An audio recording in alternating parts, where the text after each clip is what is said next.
बिस्मिल्लाहिर्रहमानिर्रहीम। अस्सलाम वालेकुम नाज़रीन, दुनिया न्यूज़ पर आप देख रहे हैं प्रोग्राम नुक्ता नज़र। मैं हूं आपका मेज़बान मोहम्मद अजमल जामी। मेरे साथ तशरीफ़ रखते हैं मुजीबुर रहमान शामी साहब। जब पिछले सोमवार को हमने प्रोग्राम किया था नुक्ता नज़र, तो पिछले सोमवार यानी 20 तारीख़ को पाकिस्तान भर में जो कोरोना मुतासरीन की तादाद थी वो 8,000 से ज़ायद थी। आज ठीक एक हफ़्ते बाद ये तादाद 13,300 से तजावुज़ कर चुकी है। पिछले सोमवार जब हमने प्रोग्राम किया 20 तारीख़ को, तो तब दुनिया भर में मुतासरीन की तादाद 24 लाख के करीब थी। सिर्फ एक हफ़्ते के दौरान ये तादाद शामी साहब अब 30 लाख के करीब जा पहुंची है। 6 लाख का इजाफा हुआ है पूरी दुनिया में एक हफ़्ते के अंदर। इस वक्त मैंने अर्ज़ की कि पाकिस्तान में 13,328 अफराद ऐसे हैं जो कोरोना की जद में हैं। 281 अफराद जहाँ भक हुए हैं, जबकि 3,000 से ज़ायद सेहतयाब हुए हैं। पूरी दुनिया में ये तादाद 29,73,000 से ज़ायद है और शरह अमवात 2,06,000 से ज़ायद हो चुकी है। आज हम सब हमने ये भी कोशिश की जानने की कि ये चेक कर सकें कि पूरी दुनिया में अमवात की शरह क्या है और पाकिस्तान में अमवात की शरह क्या है, क्योंकि इस बारे में अजब नंबर्स के साथ सोशल मीडिया पे फ़ेक न्यूज़ सर्कुलेट करती हैं। तो पाकिस्तान में जो शरह अमवात हैं 13,328 मुतासरीन में से वो 281 हैं, यानी ये 2.1% बनती है। दुनिया भर में ये शरह 6.9% है। पाकिस्तान में अब तक को लगभग 1.5 लाख के करीब टेस्ट किए गए हैं। इस हिसाब से 8.84% जो टेस्ट हैं वो पॉजिटिव आए हैं। तो ये तो सर एक कोरोना वायरस की पाकिस्तान और दुनिया भर की सूरत हाल थी। फिर रमज़ान आ चुका है, तरावियाँ पढ़ी जा रही हैं एहतियाती तदाबीर के साथ, और साथ साथ जो कुछ हुआ रमज़ान की आमद से पहले मौलाना तारिक जमील साहब के हवाले से, उससे मैं प्रोग्राम शुरू करना चाहता हूँ। पहले आप कुछ कहिएगा और फिर हम आगे बढ़ते हैं। पहले तो ये कि हमारा क्योंकि ये पहला प्रोग्राम है माह रमज़ान का, तो इसलिए हमारे सुनने वालों को और देखने वालों को माह रमज़ान मुबारक। अल्लाह ताला हमें इस बाबरकत महीने की बरकतें समेटने की तौफीक अता फरमाए। और ये जो रमज़ान का महीना है, हमारी पूरी तारीख़ में जब से रोज़ा फ़र्ज़ हुआ है अपनी नौइयत का पहला रमज़ान है। जी हाँ, बहुत बहुत मुश्किल। ना उस तरह तरावी हो रही है इज्तमाई तौर पर, और ना ही अफ्तार के इज्तमात हो रहे हैं, ना मस्जिदें उस तरीक़े से बारौनक है और उनमें दस्तरखान सजे हुए हैं अफ्तारियों के और सहरियों के। तो एक वो इज्तमाआत ख़त्म हो चुके, वो रेस्तरान, वो जो बड़ी रौनक होती थी जहाँ जगह नहीं मिलती थी, सही, वो अब सन्नाटा है वहाँ, वो बंद है। सिर्फ होम डिलीवरी की इजाज़त है। और मदीना मुनव्वरा में जो मस्जिद नबवी है उसकी अफ्तार की एक अपनी रौनक थी सर, क्या एक बात अपनी है। बरकत थी। क्या बात है। नस्ल दल असल वहाँ दस्तरखान बिछाए जाते हैं, और वो तो लोगों को ढूंढ ढूंढ कर उनकी इफ्तार का एहतमाम किया करते हैं अहले मदीना, जो सदियों से उनके बच्चे फिर उनके बच्चे वो दस्तरखान उनके लिए मुख्तस हैं, वो उनको बिछाते चले जा रहे हैं। और लोगों की इस तरह मिन्नत करके समाजत करके उनको अपने दस्तरखानों पर अफ्तार के लिए गुजारिश करते थे कि अब भी वो मंज़र जो है दुनिया में कहीं और देखने में नहीं आता। आज मस्जिद नबवी में वो इफ्तार की इजाज़त नहीं है, इज्तमाई, और बहुत महदूद तादाद में लोग नमाज अदा कर सकते हैं। हमारे यहाँ तो मसाजिद में वो 20 निकाती एलामिये के बाद तरावी और पंजगाना नमाज अदा हो रही है, और सदर मुमलिकत ख़ुद कई मसाजिद का दौरा करने जुड़वा शहरों में गए, लेकिन बड़े शहरों में उस तरह से एहतियाती तदाबीर इख्तियार नहीं की जानी जो की जानी चाहिए थी, क्योंकि वो अमली तौर पर मुमकिन नहीं है। तो आज हमने मिसाल के तौर पर आपको खाना सदर पाकिस्तान जो है ना, वो तो गए फैसल मस्जिद में और इस तरह की 1-2 मसाजिद में, और ये जो 20 नकात जब तय हुए थे उसी वक्त हमने बार बार अर्ज़ किया कि इन पे अमल नहीं हो सकेगा, हर मस्जिद में ये मुमकिन नहीं होगा। खुदाला इस पे गौर कीजिए। डॉक्टर्स ने भी अपील की, उलमा के सामने भी हाथ जोड़े, हुकूमत को भी झंझोड़ा, और हुकूमत ने कहा कि अगर खिलाफ वर्जी होगी तो हम एक्शन लेंगे, लेकिन एक्शन की कोई वो मौसर तदबीर सामने नहीं आ रही और वो खिलाफ वर्जी हो रही है। और दुनिया भर में पाकिस्तान वाहिद مملکت ہے اسلامی مملکت, جہاں پہ یہ نرمی اور یہ یہاں پہ جب نرمی ہو رہی ہے, اصل بات یہ ہے کہ یہ مسجد کا معاملہ نہیں ہے. عبادت جو ہے وہ تو گھر پہ بھی ہو سکتی ہے. پورے علماء اس پہ فتوے دے چکے ہیں, عالم اسلام اس پر متفق ہے. دوسروں کو تکلیف کا باعث نہ بن جائیے.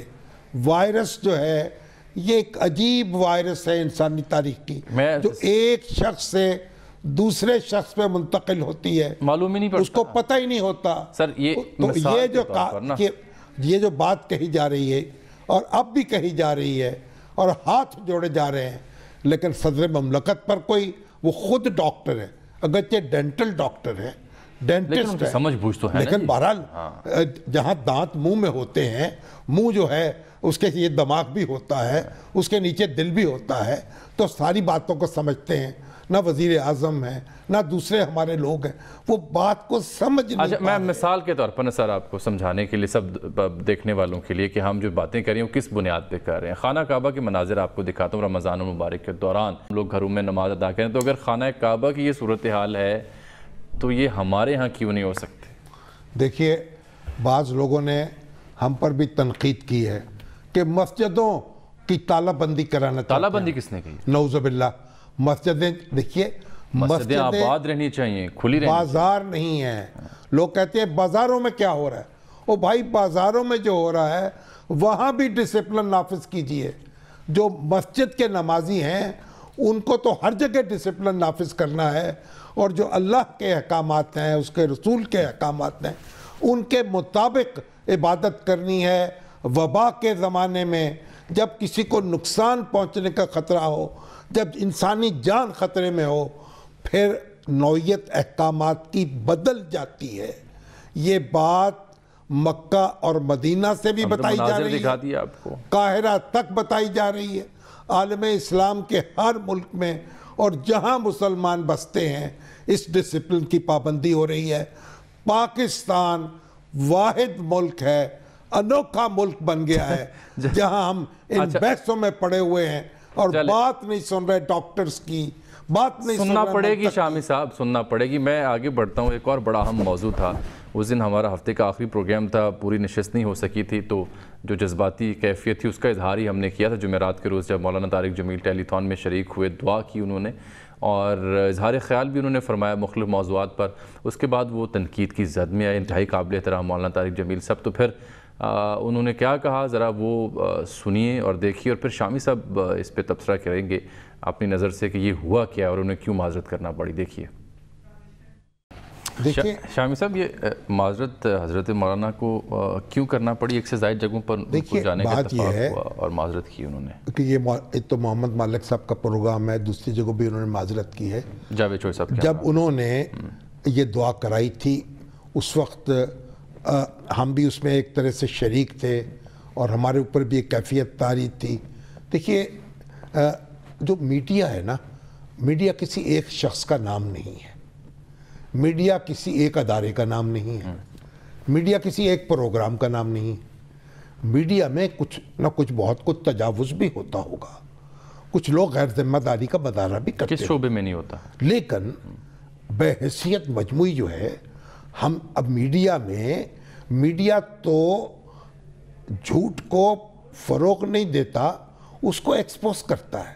دیکھیں, جب بنیادی کام تو یہ ہے, بنیادی کام یہ ہے, اور اس میں جب مختلف مکاتب فکر کے مختلف نقطہ نظر رکھنے والے لوگ جب پروگراموں میں شریک ہوتے ہیں, وہ اپنے اپنے نقطہ نظر کو بیان کرتے ہیں. اور تجزیہ نگار کے پاس تو یہ حق ہے کہ وہ اپنا تجزیہ, اپنی رائے کا اظہار کریں. اب جو ہمارے اہل سیاست ہیں, ہمارے اہل معاشرت ہیں, جب وہ آتے ہیں, جو وہ تو جھوٹ بول سکتے ہیں میڈیا پر بیٹھ کے, لیکن ساتھ ان کی تنقید بھی ہو رہی ہوتی. تو میرا خیال ہے کہ مولانا نے ایک عمومی گفتگو کی ہے, تھوڑے سے وہ جذباتی ہو گئے, پھر عمومی گفتگو انہوں نے جو معاشرے کے بارے میں بھی کی ہے, جو دوسرے امور کے بارے میں بھی کی ہے, اس میں بات یعنی جو ایک دائی الحق ہے, اس کا منصب جو ہے اس کے تقاضے ملحوظ خاطر نہیں رکھے جا سکے. تو یہ ایک اچھی بات ہے کہ انہوں نے اس پہ معذرت کر لی ہے, देखिए सर देखें ना, एक गुजारिश सुने, अगर ये कहा जाए कि पाकिस्तान समेत पूरी दुनिया का सारा मीडिया जो है वो झूठा है तो ये भी गलत है। नहीं, और अगर ये कहा जाए कि नहीं साहब सब सच बोल रहे हैं। पाकिस्तान समेत दुनिया भर का मीडिया बोलते ही सच है, तो ये भी गलत है, क्योंकि ये जो सोशल साइंसेज का जो सब्जेक्ट है ये कतईयत के साथ डिस्कस हो ही नहीं सकता। ये 1+1 वाली साइंस तो है नहीं। इंसानी माशरा पाकिस्तानी माशरा है, उसमें अल्लाह के फजल करम से बहुत कुछ लोग तजावुज़ करने वाले हैं, वायलेट करने वाले हैं कानून को, अखलाक को, लेकिन यही माशरा है ना जो अरबों रुपए जो है वो इकट्ठे कर रहा है। जहाँ भाइयों को राशन फराहम हो रहा है, यहाँ हुकूमत अपनी जगह लगी हुई है, लेकिन हुकूमत से आगे बढ़कर जो हमारी तंजीमें हैं वो लोग करें, वो पाकिस्तानी, वो नौजवान, वो बुजुर्ग, वो बच्चे, वो औरतें अपने भाइयों की इमदाद कर रही हैं। ये रोशन पहलू है, रोशन पहलू बिल्कुल है। तो इसलिए जो मौलाना से मेरी गुजारिश होगी कि आइंदा जब भी वो अज़हार ख्याल फरमाएं तो वो इस सारे एक ज़रा एहतियात के साथ फरमाएं। और दूसरी बात यह है कि वो क्योंकि किसी सियासी जमात के सरबराह नहीं है, बिल्कुल नहीं है, कोई किसी मसलक के अलम बरदार नहीं है, ये भी ठीक बात है, वो जोड़ने वाले हैं, बिल्कुल ठीक वो बात। मैं उनको, उनकी शख्सियत जो है वो अल्लाह की एक नेमत है पाकिस्तानी माशरे के लिए, इसको गुज़रनी पहुँचना चाहिए। और सियासतदानों के बारे में, हुक्मरानों के बारे में अज़हार ख्याल जो है वो तो खासी एहतियात का तकाज़ा। चले ये तो हो गया, फिर मौलाना ने माजरत भी कर ली, ये भी उनका बड़ापन है। उसके बाद अब तक जो उनके साथ हो रहा है सोशल मीडिया पर, नहीं वो भी मुख्तलिफ मकातब फ़िक्र, मुख्तलिफ सियासी जमातों के जो जत्थे हैं वो चढ़ दौड़े, और जिस तरह से वो तौहीना में इस जुमलों में उनको याद करें, ये बड़ा दुख हुआ। मौलाना की शख्सियत, इसकी मौलाना की जो इज़्ज़त है वो उसे कोई ख़राब नहीं कर सकता। मौलाना की जो खिदमात हैं उस पर कोई पानी नहीं फेर सकता। ये बाज़ लोग तो दर्दमंदी से तनकीद कर रहे हैं, बाज़ों के अपने अपने मकासद हैं, अगराज हैं, वो एजेंडा भी तो होता है, एजेंडा है अपना अपना। तो मौलाना जो हैं, देखिए एक दाई अलल हक जो है वो किसी भी हुक्मरान को नसीहत कर सकता है। नसीहत में और तारीफ में फ़र्क है, नसीहत में और तारीफ में फ़र्क है। आप हमारे यहाँ तारीख़ में ऐसे हमारे ज़ोमक गुज़रे हैं जो हुक्मरानों के साथ मेल मुलाकात जिन्होंने नहीं रखी, ठीक, ऐसे भी गुजरे हैं जिन्होंने राब्ता रखा है। खुद मुजद्दद अल-अफ़सानी रहमतुल्लाह अलैह, अगर आप उनको देखें तो जहांगीर से उनका टकराव हुआ और फिर वो जहांगीर ने उनको अपने साथ वाबस्ता कर लिया ताकि उनको नसीहत तो बन गया ना उनका, और ताल्लुक बना रहा। और फिर उन्होंने एक जहांगीर को एक किबला उसका दुरुस्त किया, उस निज़ाम का भी और उसकी शख्सियत का भी। नहीं, दूसरी जानब ख्वाजा निज़ामुद्दीन औलिया ने ऐसा कुछ नहीं किया, वो दूर ही भागे, हमेशा दूर भागे। बात ये अपनी अपना ज़ौक़ है ये। देखिए कोई शख्स जो है, किसी को मीठा पसंद है, किसी को नमकीन पसंद है, ये इसमें अब देखिए इमाम अबू हनीफा है, उन्होंने चीफ जस्टिस होना कबूल नहीं किया, लेकिन उनके शागिर्द खास जो थे इमाम अबू यूसुफ, उन्होंने कबूल कर लिया, वो चीफ जस्टिस रहे।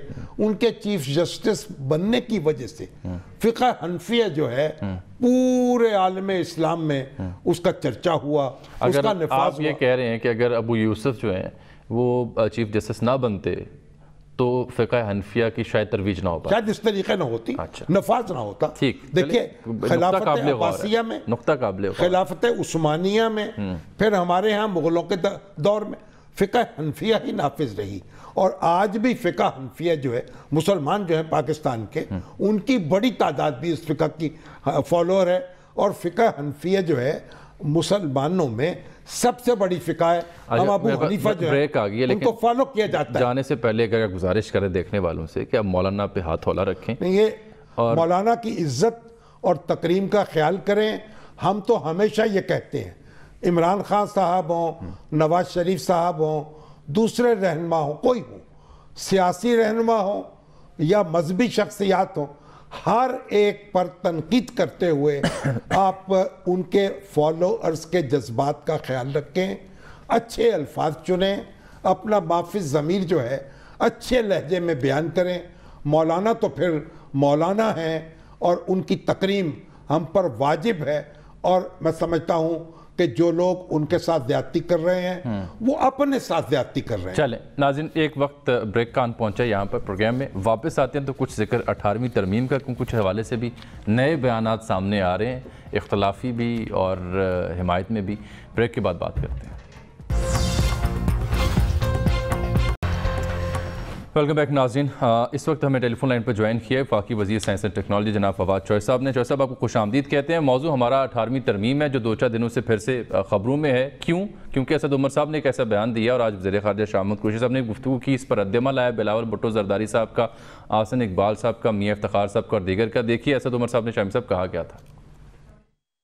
میرے خیال میں کئی ایریا ایسے ہیں 18ویں ترمیم میں جو چینجز کی گئی تھیں اس کے بعد اس میں گیپس نظر آئے ہیں۔ ہمیں تجربہ حاصل ہو گیا ہے، تمام سیاسی پارٹیاں ساتھ بیٹھ کے اس کے اوپر کچھ نہ کچھ فیصلہ کر سکتی ہیں۔ اس کے اوپر دیکھیں ابھی کیا بات نکلتی ہے۔ کوئی چیز ہم صوبوں سے نہیں لینا چاہتے سوائے ان چیزوں کے جو خود صوبہ بولے کہ یہ کوارڈینیشن کے لیے یہ اچھا ہے کہ یہ وفاق ابھی ہو رہا ہے نا، ابھی روزانہ کیا بولتے ہیں چیف منسٹر صاحب، کیا بولتے ہیں، ہم چاہتے ہیں کہ یہ فیصلے جو ہیں وزیر اعظم کریں۔ تو وہ چیزیں جہاں صوبے بھی یہ سمجھتے ہیں کہ اگر مرکزی بنیاد کے اوپر مشاورت کے بعد تمام صوبوں کو شامل کر کے، اور اس کے لیے پلیٹ فارم بھی حاضر ہے جو کہ سی سی آئی کا کاؤنسل آف کامن انٹرسٹ کا پلیٹ فارم ہے۔ شہری رحمان کو شاید مکمل معلومات اس پر نہیں ملی ہیں، وہ میرے خیال میں مشاورت کریں گی تو ان کو شاید۔ فواد چودھری کی سیاسی، میری جہاں سیاسی سوچ ختم ہوتی ہے نا وہاں فواد چودھری کی شروع ہوتی ہے۔ وہ پاکستان کے، میں مذاق نہیں کر رہی، میں سیریسلی بات، کوئی تو بات ہوگی نا چوہے صاحب، جو اسد عمر صاحب نے آپ کے بارے میں اتنے اچھے کمپلیمنٹس پاس کیے at the end of the question. خیر وہ موضوع اور تھا۔ تو یہ ہو کیا رہا ہے، کیا واقعتاً حکومت کوئی نظر ثانی کرنا چاہتی ہے اور کن امور پر کرنا چاہتی ہے؟ پہلی بات تو یہ ہے کہ اسد عمر صاحب بہت بڑے بھائیوں کی طرح ہیں، ویری کائنڈ، کہ انہوں نے جو ہے وہ جو کہا۔ دوسری بات یہ ہے کہ دیکھیں وہ جو اسد عمر صاحب بات کر رہے ہیں وہ بالکل درست بات کر رہے ہیں۔ شاہ محمود قریشی صاحب نے بھی کسی نے یہ نہیں کہا کہ 18ویں ترمیم کوئی ہم بدلنے جا رہے ہیں۔ اسد عمر صاحب نے بھی یہ بات کی ہے، شاہ صاحب نے بھی یہ بات کی ہے، اور یہ کوئی چوتھی دفعہ ہے کہ یہ موضوع جو ہے وہ somehow اس گورنمنٹ کے دوران جو ہے وہ اٹھا ہے، اور اس کو خواہ جو پیپلز پارٹی میں کچھ جو لوگ ہیں وہ اس کو ایک ہوا بنانے کی کوشش کرتے ہیں۔ دیکھیں پاکستان میں دو چیزیں ہیں، ایک تو ہے 18ویں ترمیم کا جو جینیسس ہے، یعنی جو اس کی بنیاد ہے، جو اس کا کانسیپٹ ہے، اس کے اوپر تمام پارٹیز کا اتفاق ہے، اس کے اوپر تمام صوبوں کا اتفاق ہے کہ فیڈریشن سے اختیارات کی ڈیولیوشن ہونی چاہیے پروونسز کو، بلکہ جو ہماری پارٹی ہے وہ تو کہتی ہے پروونسز سے بھی ڈیولیوشن ہونی چاہیے ڈسٹرکٹس کو اور تحصیلوں کو۔ تو ڈیولیوشن کا جو پرنسپل ہے اس کے اوپر سب کا کنسنسس ہے۔ اب دوسرا حصہ آ جائیے کہ کیا 18ویں ترمیم کے اندر کمیاں ہیں، اس پہ بھی تمام لوگوں کا کنسنسس ہے کہ بالکل کمیاں ہیں۔ کیا کمی ہے؟ آپ کی جو پروونشل کوارڈینیشن ہے فیڈریشن کے ساتھ، اس میں کمی ہے۔ اس کے ساتھ صحت کا جو معاملہ ہے، ایچ ای سی کا جو معاملہ ہے، اس میں کمی ہے۔ اب آپ دیکھیں نا، ہم جو ministry of science and technology میں اگر آپ دیکھیں تو جو یونیورسٹیز کا جو سائنس سلیبس ہے اس کے اوپر تمام یونیورسٹیوں کا سائنس سلیبس کی سمجھ ہی نہیں آ رہی کہ کس نے کیا کرنا ہے، کس کا کیا کام ہے۔ ریسرچ اینڈ ڈیولپمنٹ جو ہے اس میں کیا ہم نے کن ایریاز کو گائیڈ لائن دینی ہے، ہم دے ہی نہیں سکتے۔ ہمیں پتا ہے کہ ملک میں کن چیزوں کو کمی ہے، کن چیزوں کے اوپر R&D کرنی ہے، ہم جو ہے وہ گائیڈ لائن نہیں دے سکتے صوبوں کو کیونکہ یونیورسٹیز ان کے لیے۔ شامی صاحب ایک بڑی اہم خبر ابھی سامنے آئی ہے، چوہے صاحب آپ بھی ٹیلی فون لائن پر دستیاب ہیں، آپ کا سابقہ محکمہ اس کا ذکر میں کرنے لگوں۔ ابھی تو کچھ دیر پہلے یہ خبر سامنے آئی تھی تو مجھے یاد آیا کہ آپ سے ڈسکس کر لیں۔ شبلی فراز صاحب کو وفاقی وزیر اطلاعات تعینات کیا گیا ہے اور عاصم سلیم باجوہ صاحب معاون خصوصی برائے اطلاعات ہوں گے وزیر اعظم کے۔ اچھا، تو چوہے صاحب یہ کیسی پیش رفت آپ کو لگی؟ یہ آپ کو تو علم ہی ہوگا، بڑا دلچسپ فیصلہ ہے یہ۔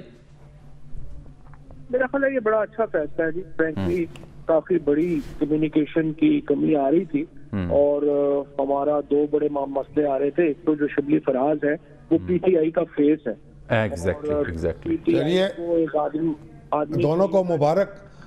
پی ٹی آئی کا ہو اور شبلی فراز صاحب کے لیے معاملہ نیا ہوگا۔ عاصم سلیم باجوہ صاحب تو یعنی D G I S P R کے طور پر نہیں، ان کو تو اس فیلڈ میں ملکہ حاصل رہا ہے، بڑا کمال دکھا چکے، ہاں دکھا چکے۔ مگر آپ یہ بتائیے چوہے صاحب کہ وہ آپ کی وہ ٹیسٹنگ کٹس کہاں گئیں، وینٹیلیٹر کہاں گئے؟ जी जी जी जी बिल्कुल, मैं बताता हूँ। पहली बात सर मैं ये इजाफा करना चाहता था कि मौजूदा जो ISPR जिसको हम अब देखते हैं और जानते हैं, ये इसके जो अगर कोई बानी किसी को कहा जा सकता है तो वो जनरल बाजवा को ही कहा जा सकता है। सही बात है, सही बात। दूसरी बात ये है, बिल्कुल शामी साहब जो अभी आपने सवाल किया, देखें पहली बात तो ये है 26 फरवरी को पहला पाकिस्तान में ये केस आया था कोरोना का। 26 फरवरी को हम कुछ भी अपना नहीं बना रहे थे, चाहे वो ग्लव्स हो, मास्क हो, टेस्टिंग किट्स हो, कुछ भी हम अपना नहीं बना रहे थे। आज 2 महीने के बाद अल्हम्दुलिल्लाह जो तकरीबन 76% मर्चेंडाइज है कोविड-19 से मुतल्लिक, वो आज पाकिस्तान खुद बना रहा है। चाहे हमारे PP ड्रेसेस हों, चाहे हमारे प्रोटेक्टर्स हों, चाहे हमारे डिसइंफेक्टेंट्स हों, कुछ चीज़ों में तो हम एक्सपोर्ट की पोजीशन है। सैनिटाइजर्स में हम कमी हो गई थी पाकिस्तान में, अब हम एक्सपोर्ट करने की पोजीशन में हैं। जो हमारी टेस्टिंग किट्स थी और वेंटिलेटर्स थे वो हमने डाल दिए थे लाइसेंसिंग फेज में। लाइसेंसिंग के ऊपर इस वक्त ड्रैप ने, क्योंकि पाकिस्तान में कोई ये चीज पहले बनती नहीं थी, तो फ्रैंकली ड्रैप के पास कोई फॉर्मूला नहीं था या उनका स्टैंडर्ड्स नहीं थे। ड्रैप ने भी बड़ी उसके ऊपर आई मस्ट से कि जो मैं शुक्रिया अदा करना चाहता हूँ मिनिस्ट्री ऑफ हेल्थ का, उन्होंने इस पर बड़ी तेजी से काम किया। उन्होंने सबसे पहले वेंटिलेटर्स के स्टैंडर्ड्स बनाए, फिर उन्होंने टेस्टिंग किट्स के स्टैंडर्ड्स बनाए। अब हमने दो राय थी, एक राय ये थी कि इसको रिलैक्स कर दिया जाए, अमेरिका में उन्होंने काफी रिलैक्स कर दिया सिस्टम। हमने कहा नहीं, क्वालिटी पे कंप्रोमाइज ना करें, आप अपने टेस्ट पूरे करें। लिहाजा इस वक्त जब वेंटिलेटर्स और टेस्टिंग किट्स दोनों, अब प्रॉब्लम उसमें ये भी आ गई कि क्योंकि वेंटिलेटर्स हमारे यहाँ बनते नहीं थे, तो हमारे पास जो डमीज होती हैं जिनके ऊपर ह्यूमन ट्रायल से पहले ट्राई करते हैं, हमारे पास वो टेस्टिंग मशीन्स नहीं थी, लिहाजा हमें बहुत न्यूजीलैंड से इंपोर्ट करनी पड़ी। तो अब आखिरी मरहले में है, इंशाल्लाह किसी भी वक्त अल्लाह खैर हो जाए, हम तैयार हैं उसकी प्रोडक्ट। चौधरी साहब बहुत शुक्रिया आपके कीमती वक्त का। सर ये बड़ी अहम डेवलपमेंट ये वजाहत नहीं हुई कि जनरल आसिम सलीम बाजवा साहब जो हैं वो CPEC अथॉरिटी के चेयरमैन रहेंगे या नहीं रहेंगे। लेकिन मेरा ख्याल है जब वो मुआवने खुसूसी बराए इत्तलात हो गए तो ये शोबा तो फिर शायद ना उनके पास रहे। उसूली बात तो यही नज़र आती है, बाकी तो फैसला जो है ये बड़ा अहम है। लेकिन इससे जो फौरी जहन में रद्दअमल आता है वो यही आता है कि इससे आप अंदाज़ा कीजिए कि किस तरह एक पेज पर हैं अस्करी और सियासी हुकाम इस वक्त कोरोना के हंगाम। तो वो जो कयास आराइयाँ कुछ लोग किया करते थे, नहीं वो पेज तो अपनी जगह होगा। असल बात ये पेज है हमारी जो आशिक अवान साहब। अच्छा, आपको अफसोस हो गया है? नहीं, मुझे ना अफसोस है ना खुशी है। अच्छा, अभी आप लोगों का बस एक तबसरे का अंदाज हो गया है। हाँ। तो देखेंगे क्या इसका। आपके साथ साथ बात करते मुझे बड़ी एहतियात करना पड़ती है। मतलब ये घिसी पिटी बातें जो हैं वो करने में का शौक है, वो करते रहें। बहरहाल जो हमारी बाजी फरदौस आशिक अवान है सर, वो कहाँ होंगी, उनको कोई नई जिम्मेदारी सौंपी गई है या नहीं? शामी साहब इस आम डेवलपमेंट के हवाले से ब्यूरो चीफ दुनिया न्यूज़ इस्लामाबाद वो टेलीफोन लाइन पर आ गए, उनसे जान लेते हैं ये हुआ क्या। घुमन साहब यानी शेबली फराज साहब वफाकी वजीर बराए इत्तलात और जनरल रिटायर्ड आसिम सलीम बाजवा साहब मुआवने खुसूसी बराए इत्तलात for prime minister of Pakistan. तो ये सब कुछ कैसे, कब, क्यों हुआ? फिर दोस्त आशिक अवान साहबा के हवाले से शामी साहब को बड़ी तशवीश हुई कि अब वो क्या करेंगी, तो ये बयान कीजिएगा, क्या इत्तलात है आपके पास? सबसे पहली बात तो ये है, देखें ये कितना जबरदस्त कॉम्बिनेशन बना है। शिबली फराज साहब पढ़े लिखे हैं, पढ़े लिखे बाप के बेटे हैं, वो पाकिस्तान तहरीक इंसाफ का एक फेस रहे हैं, पार्टी को काफी अच्छे तरीके से वो डिफेंड करते रहे मीडिया के ऊपर। और साथ में जनरल बाजवा साहब CPEC को भी चला रहे हैं, और उससे पहले DGISPR भी काफी कामयाब तरीके से उन्होंने चलाया। तो मेरे ख्याल में प्राइम मिनिस्टर साहब का काफी अच्छा इंतखाब है, और उम्मीद यही की जा रही है कि आने वाले दिनों के अंदर मीडिया के अंदर जो एक नैरेटिव बिल्डिंग प्राइम मिनिस्टर साहब काफी सेंसिटिव होते हैं, वो अच्छे तरीके से आगे चलेगा।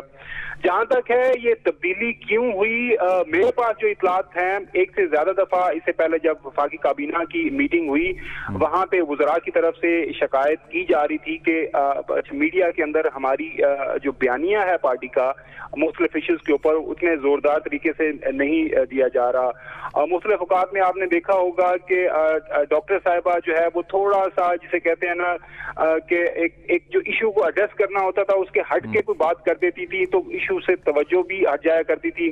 तो इस हवाले से कुछ शिकायत तो जरूर आ रही थी। यानी डॉक्टर साहब को आपको मजीद नई जिम्मेदारी नहीं दी गई फिलहाल देखिए, मैं अभी तक जो हमारे पास इत्तलात हैं उनके पास उनको कोई और जिम्मेदारी नहीं। और ये शामी साहब का नुकता बड़ा अहम था कि जनरल साहब जो हैं वो सीपैक अथॉरिटी को देख रहे थे, तो क्या अब वो जिम्मेदारी उनके पास नहीं रहेगी या वो भी बैक वक्त साथ उनके पास रहेगा मामला? जी, फिलहाल की जो इत्तलात हैं उनके पास वो सीपैक अथॉरिटी का भी होता है और साथ में वो स्पेशल असिस्टेंट भी हैं। हो सकता है कि आने वाले दिनों के अंदर शायद कोई तब्दीली हो जाए, लेकिन अभी तक की जो इत्तलात हमारे पास हैं उसके मुताबिक जो है कि सीपैक अथॉरिटी वो चलाएंगे या फिर नई उसको साथ रखेंगे या फिर ये नई जिम्मेदारी कुल्ली तौर पर उनके पास रहेगी। इस हवाले से कोई कंक्रीट हमारे पास इंफॉर्मेशन नहीं है। अब आइंदा दो चार यानी वो जो एक पेज पर होने का अमली नमूना एक बार फिर से। बहुत शुक्रिया।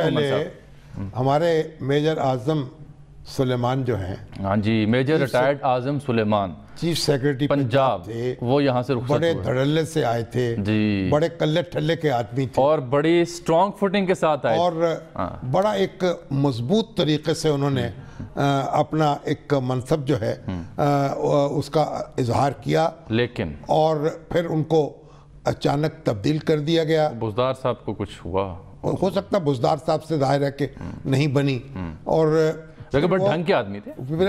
फिर वो सेक्रेटरी दाखिला दोबारा मुकर्रर हो गए, तो बड़ी अहम पोस्ट है वो भी। आजम सुलेमान जो है, इसलिए मालूम हुआ कि मातूब तो नहीं हुए, बस थोड़ा सा उनकी पोजीशन बदली है। जो जवाद रफीक मलिक हैं वो भी बड़े ढंग के अफसर हैं, जवाद रफीक मलिक आ गए। अब देखते हैं कि मामला कैसे आगे चलते हैं। कमिश्नर लाहौर रह चुके, कमिश्नर लाहौर रहे हैं, एक यानी अच्छी शोहरत के अफसर हैं। अब ये तब्दीली यहाँ हुई और ये तब्दीली अब मरकज़ में भी हुई, और मेरा ख्याल है ये तब्दीली जो है ये रुकेगी नहीं, और भी तब्दीलियाँ हो सकती हैं। नहीं, जो पंजाब में तब्दीली आई उसके तो असरात ज़ाहिर है होना नेचुरल है, और जो वफाक में आई, वफाक में हाँ वो थोड़ी शायद कम असरात। हालांकि फिरदौस आशिक अवान जो थी उनकी प्रेजेंस बहुत थी मीडिया में, जी, वो तो हर वक्त दस्तयाब रहती, हर वक्त दस्तयाब थी, मुकदमा लड़ती थी। लेकिन ये जो इत्तलात का मामला है ये कोई बड़ा नाजुक होता है जी, कौन सी चीज़ तब नाजुक पे गरां गुजर जाए किसी को कुछ पता नहीं चलता कब क्या हो जाए। ठीक है आपने सर। अच्छा सर, अब ये जो हमारे इंतज़ामात हैं कोरोना वायरस से निमटने के हवाले से, जो इक्विपमेंट्स की फराहमी है, टेस्टिंग किट्स का मामला है, लैब्स का मामला है और दीगर जो तफसीलात हैं, इस पर हम कल तफसील से बात करने की कोशिश करेंगे। ख्वाहिश होगी हमारी कि हम NDMA के सरबराह से बारात बात कर सकें। तो नाज़रीन, कल तक के लिए इजाज़त दीजिए। अल्लाह हाफ़िज़।